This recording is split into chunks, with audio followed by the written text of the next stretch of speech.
siyang barado yung nozzle niya. Yan na.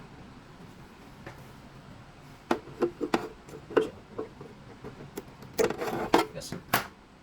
So, ibuksan natin. Malinis lang ito ng November. December. Almost 3 months. Ay, dumi.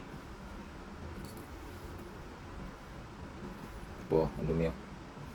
Charcoal.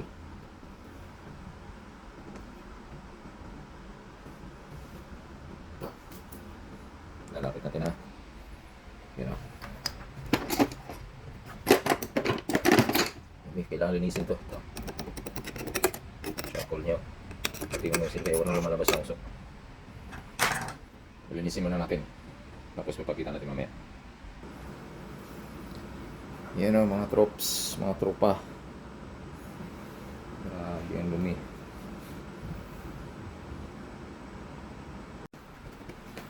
Ito pa importante o. Yung nozzle nyo. O, nagbara na. Walang butas. Barado. Ito na mga boss, no? Pangmadali ang linis lang kasi gagamitin namin sa show mamaya. May bagong nozzle na siya. Nalinis na rin natin dito. Lahat yung mga charcoal. Yan, pati ito. Yung gasket. Kakabit na natin.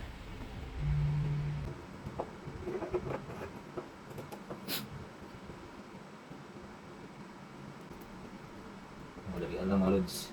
Mga bossing. May show ko mamaya. Basta ganun lang paglinis. Yung ganito, gagamitan ng suka.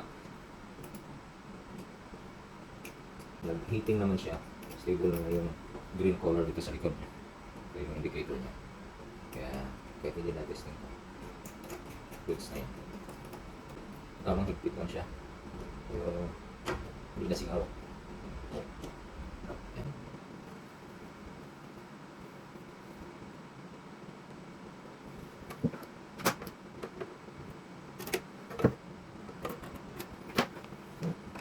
Ito, kalimutan to ah. Itong nakakabit ito sa ground.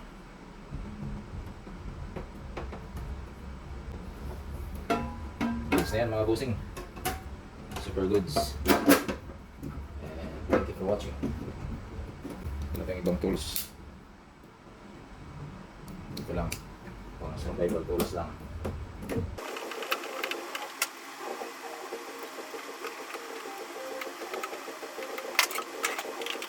Done. Mission accomplished. Tinesting na natin, no? Yan, nagbiblink. Pag mag-green na yan, ready to fire na yan. Ito pala yung address niya, no? Pag mag-manual testing, so kailangan 6, mag-start ng 6. Ito yung manual mode niya. Itong pangalawa, itong haze intensity. So, lagay ko sa 9 full. Itong third digit, fan. Yung fan niya yan, gaano ka lakas. Heating na siya.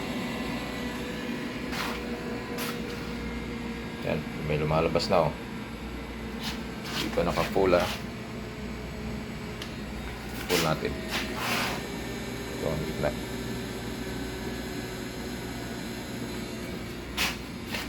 Ayan na.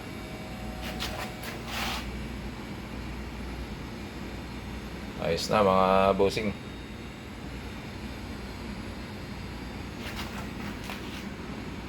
Panalo na yan.